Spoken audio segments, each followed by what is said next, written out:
Welcome to Forum 360, a global outlook with a local view.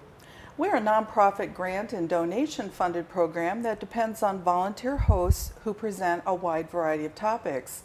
Go to forum360.org to find out more about us and how to access our TV, radio, and YouTube programs. I'm your host, Pat Simons. For more than a century, Summit County Children's Services has improved the lives of abused and neglected children and their families by promoting child safety, permanency, and well-being. The issues of child abuse and neglect are not unique to certain zip codes or demographics. In recent years, the opioid crisis has further expanded the need for foster and adoptive families across Summit County. All of Ohio's 88 counties have felt the effects. It's my pleasure to have Ream, Director of Community Relations, and Traci Foley, Foster Care Supervisor from Summit County Children's Services, in the studio with me today.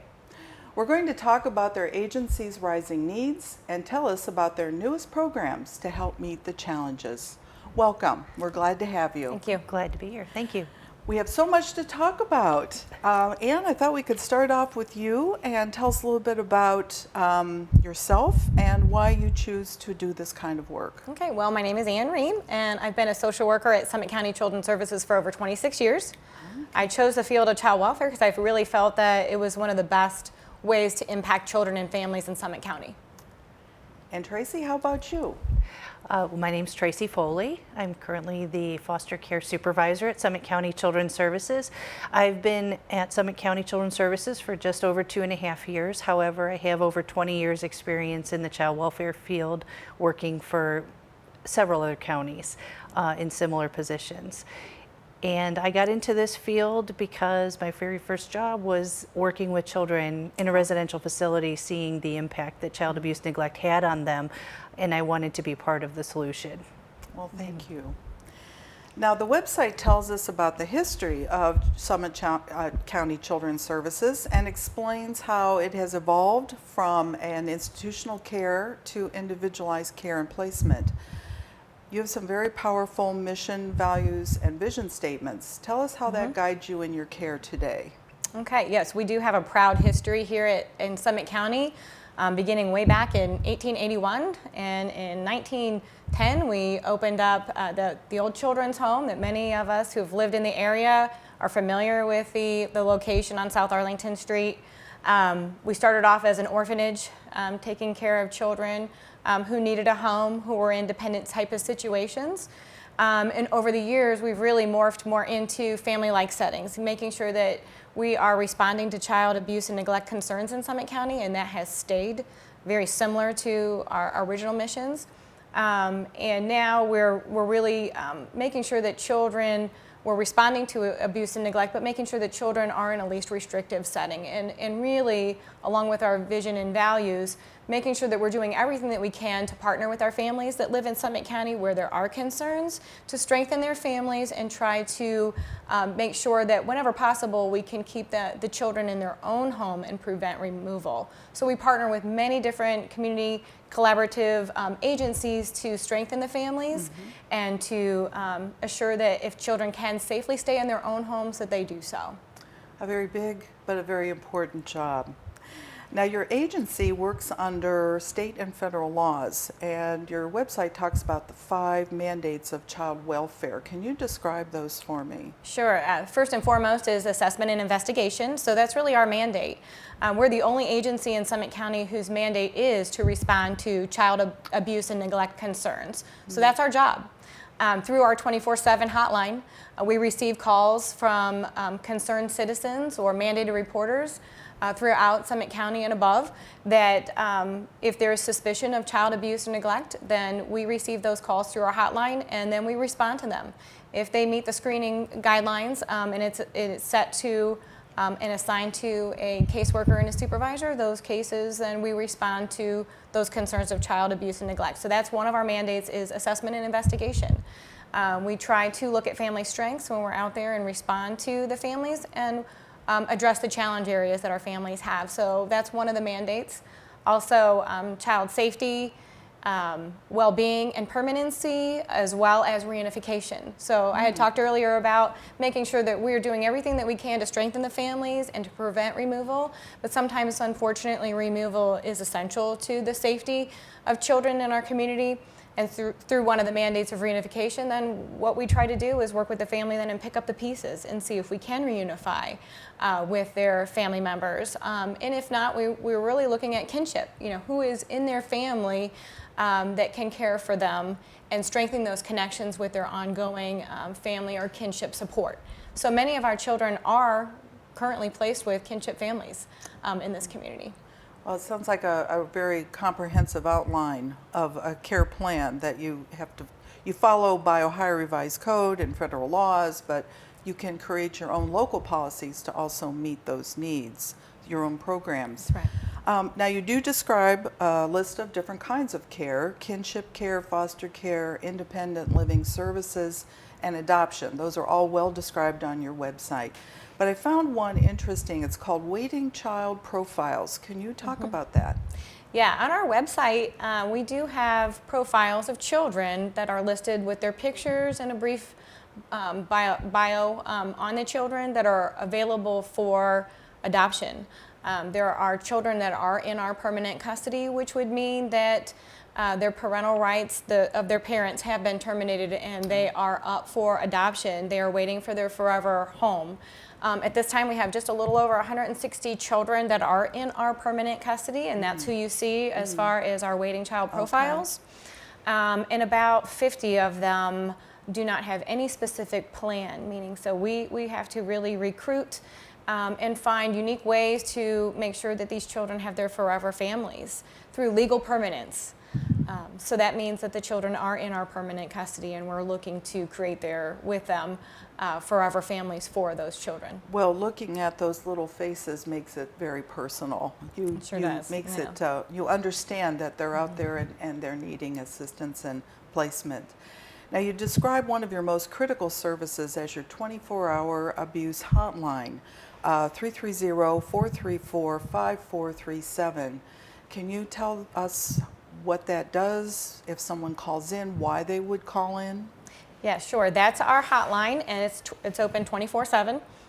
We have social workers that are actually manning the phones there in our hotline that are trained to really, it's the initial assessment. So when we have a caller that's concerned of abuse, neglect, dependency concerns for children in our community, a social worker is on the other line really asking a lot of questions. So we try to gather as much information as possible through our hotline. And again, that's our initial assessment before it gets through the screening process and then assigned to a frontline caseworker and supervisor for a full assessment investigation. So it's really our front door. It's also very assuring to the public that there's a person on the other end who can offer help immediately. That's right. When the need arises. You also mentioned prevention programs, and I'm not sure people always think about care in those ways. Why do you feel prevention is important? Well, and what kinds of programs? Sure. So prevention is important because then we hope that we can work with the family to strengthen them and to prevent any further potential trauma to a child or to families. We do have programming that we offer, like 30 Days to Family is an initiative to help get kin involved with the family to help make further connections for family and children to strengthen that family. We have the Ohio Start program that we just started to participate in. It's specialized services to address families who are challenged with addiction.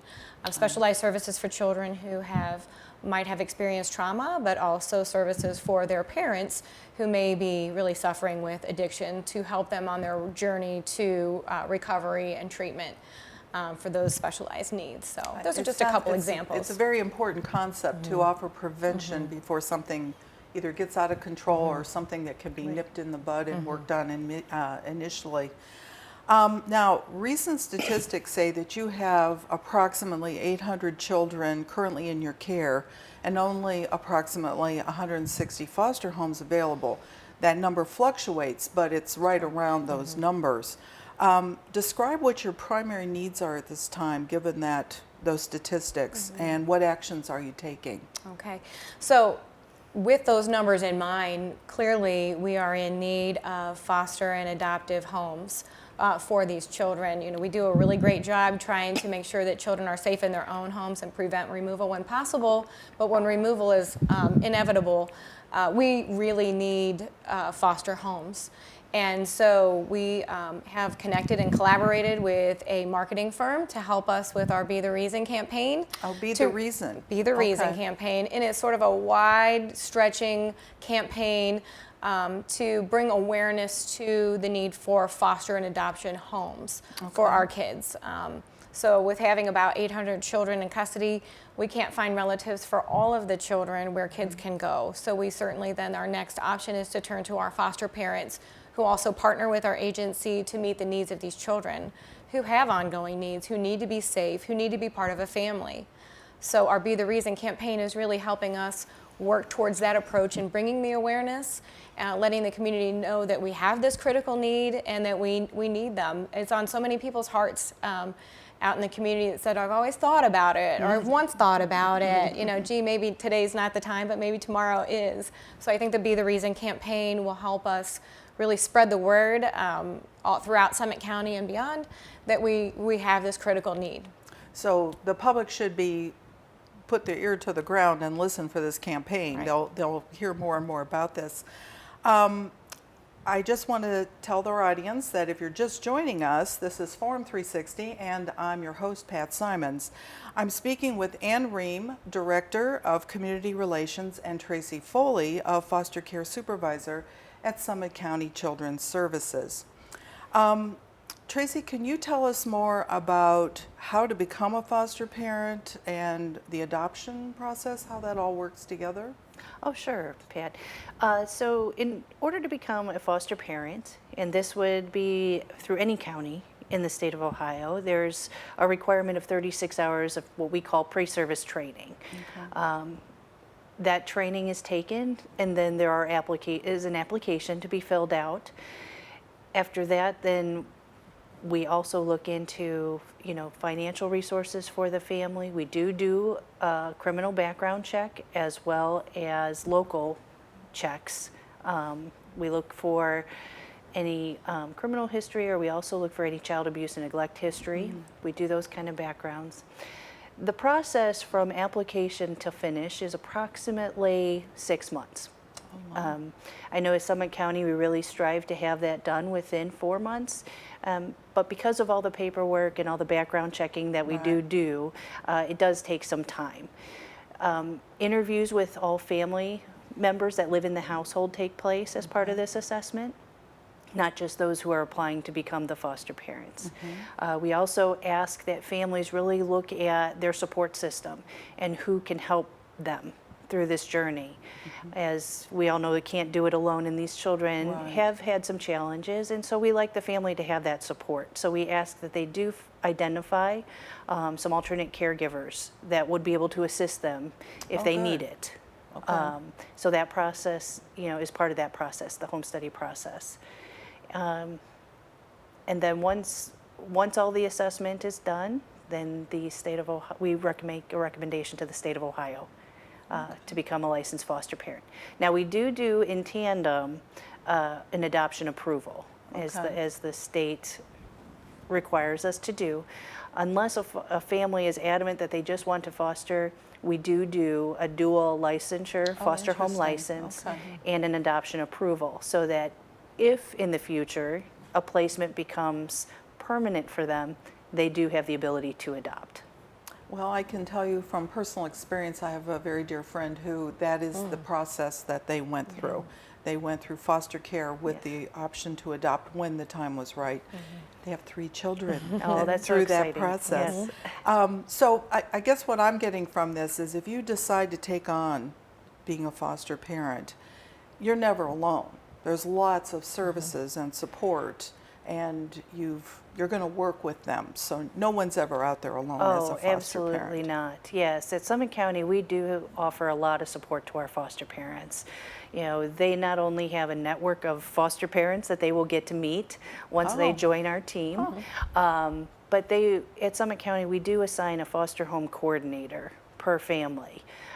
Currently, we have 6 foster home coordinators who manage the about 164 homes, and they're available to them. You know, just as children and families have their social worker, the foster families have their own No, that that's can good. help them navigate the system, because it is challenging and not always the easiest to figure out. So these foster home coordinators help them through that. And it could be as simple as, how do I get clothing for a child, to more complex, ranging visitation, or just hearing them out when they have challenges. So they're available to them. We also have a foster parent association who reaches out to all of our foster parents when they become licensed, to let them know they're there, and that is another support for them that they can reach out to. They can start to build their network. If they are limited in some support, they can reach out to those individuals who will also help them. And we have a lot of senior foster homes who are more than willing to provide mentoring services for our foster parents. It's very assuring, Yes. very assuring.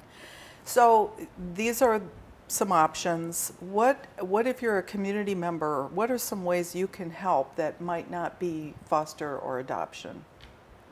Well, I think, you know, the agency has other opportunities for volunteering at events that we host. We also have we take donations for our foster children and children who come into our agency, even just for services. They don't necessarily have to come into our custody when we help families, but we take items from gift cards, you know, to clothing. We have a bed program, Beds for Kids, where we do, if it's a matter of a family needing a bed, that, like kinship, if they need placement and all they need is a bed, we'll provide that to them. So there are many services like that we would be willing to work with people on if they cannot. And you have a website link that helps the public go in and access that, and then be in contact with you and find out what the needs are. I want to give a shout out to your Women's Auxiliary Board.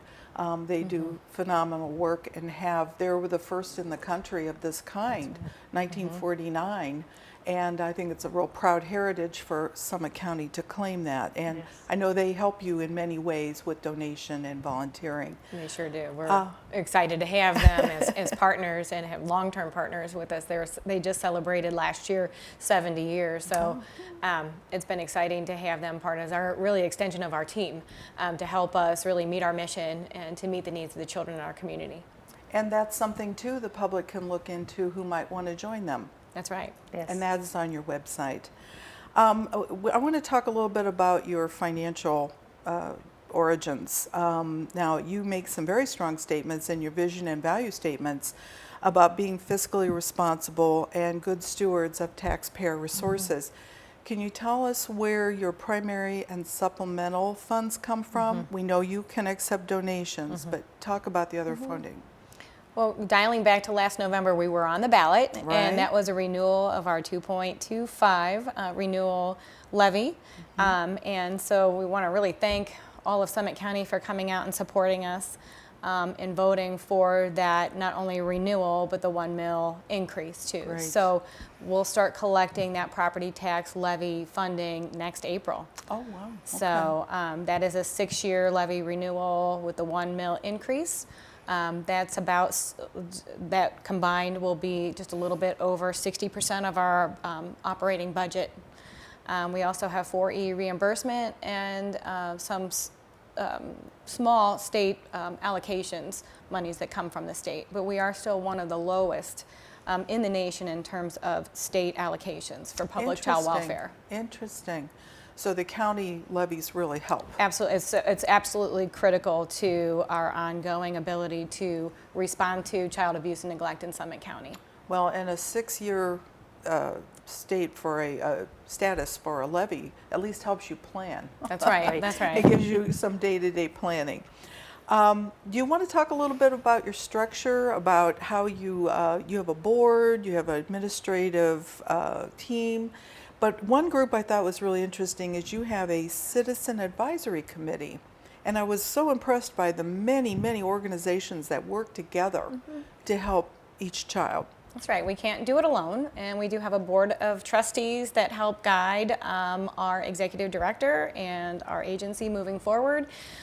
Those are appointed positions, and then we have a citizens advisory committee who also is made up of public agencies. We have some people in the business community as well as faith-based community. Our partners really to look at how we guide and direct our work. Yeah, so those boards are very critical to our work. I was very impressed. Yeah. Again, your website's a wealth of information to learn more about what they do. It's very reassuring. You have all these different bodies coming together to have the same goal of doing the good things for kids. I want to compliment you on your website. I was very impressed with it. It's so easy to navigate, and I got a lot of good quality information from it. I would highly recommend that our audience explores your website.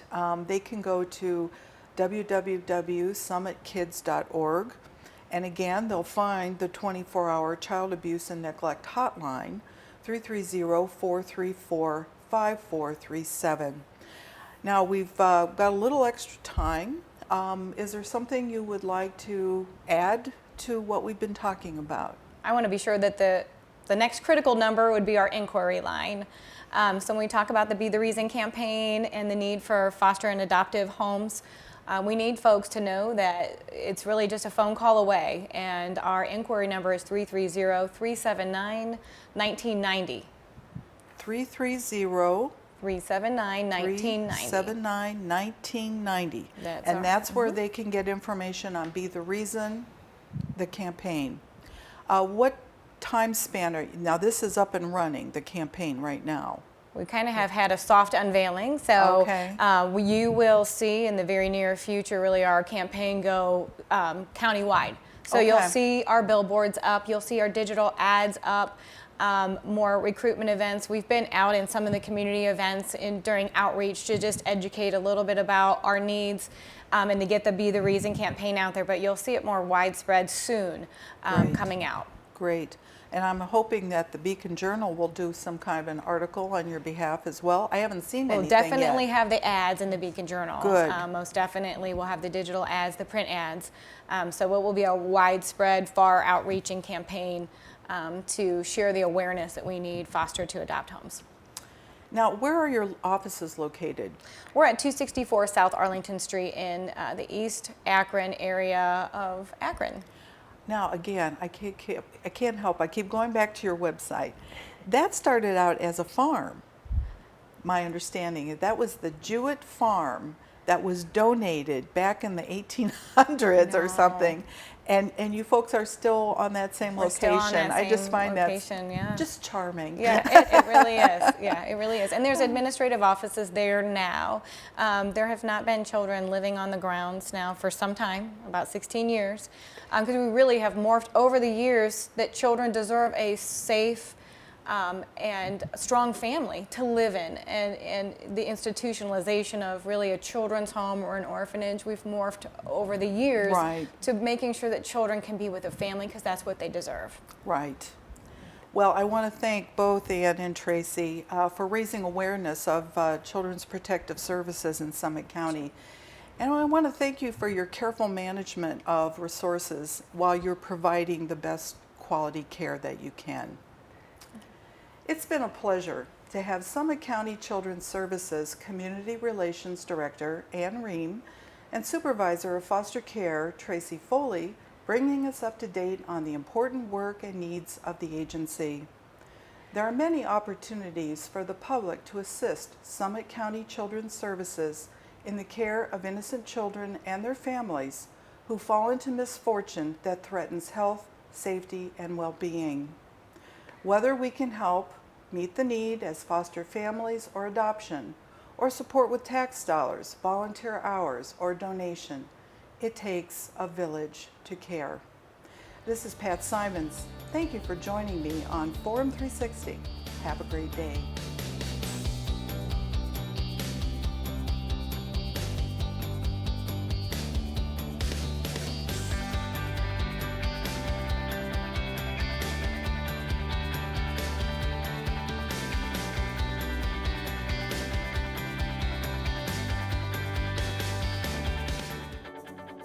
Forum 360 is brought to you by John S. and James L. Knight Foundation, the Akron Community Foundation, Hudson Community Television, the Rubber City Radio Group, Shaw Jewish Community Center of Akron, Blue Green, Electric Impulse Communications, and Forum 360 supporters.